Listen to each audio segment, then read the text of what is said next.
Welcome to my channel. Live మామ అందరూ నమస్తే. ఈరోజు మ్యాటర్ ఏంటంటే రైస్ సంగటి అండ్ చికెన్ చేయబోతున్నాం. ముందు అయితే రైస్ సంగటి తీసుకుందాం. ముందు అయితే ఇది కొంచెం సాల్ట్ పోసుకొని 1 స్పూన్ నెయ్యి పోసుకోవాలి. కొంచెం వాటర్ ఉన్నప్పుడే రాగుల పిండి 1 గ్లాస్ పోసుకోవాలి. ఈ విధంగా కలుపుకోవాలి. మెత్తగా వేసుకొని 4 ముద్దలతో చేసుకున్నాం. మిర్చి, టమాటా, ఆనియన్స్ ఈ విధంగా కట్ చేసుకొని పక్కన పెట్టుకోండి. నెక్స్ట్ గిన్నె తీసుకొని ఆ గిన్నెలో ఆనియన్స్ అండ్ మిర్చి విధంగా వేయండి. వేసిన తర్వాత కొంచెం కలుపుకోండి. కలుపుకున్న కొంచెం లైట్ పసుపు విధంగా వేయండి. కొంచెం అల్లం కూడా వేసి కలుపుకోండి.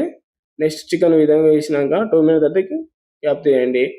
2 మినిట్స్ మళ్ళీ ఈ విధంగా కలుపుకోవాలి. మాడగొట్టు ఉంటుంది. కలుపుకున్న తర్వాతకి మళ్ళీ క్యాప్ పెట్టి మళ్ళీ 5 మినిట్స్ వరకు ఉంచి తీసి మళ్ళీ కలిపి కొంచెం టమాటో అయితే వేయండి. దాని తగ్గట్టు కొంచెం సాల్ట్, కారం కూడా వేసుకోండి. ఈ విధంగా కలుపుకున్న తర్వాతకి మళ్ళీ 2 మినిట్స్ అయిపోయినాక కొంచెం లైట్గా వాటర్ యాడ్ చేసుకోండి. వేసుకున్నాక మళ్ళీ 5 మినిట్స్ వరకు ఈ విధంగా ఉంచి చికెన్ అయితే రెడీ అయిపోయింది. ఇంకా రాగి ముద్ద మీద కొంచెం నెయ్యి పోసుకొని చికెన్ వేసుకొని ఈ విధంగా కలుపుకొని తింటే మామ ఏదో ఫస్ట్ టైం నేనే చేశాను. టేస్ట్ మాత్రం సూపర్ ఉంది మా. వద్దు లైక్ కొట్టండి, సబ్స్క్రైబ్ చేయండి. ఉంటాం వల్ల బాయ్ బాయ్.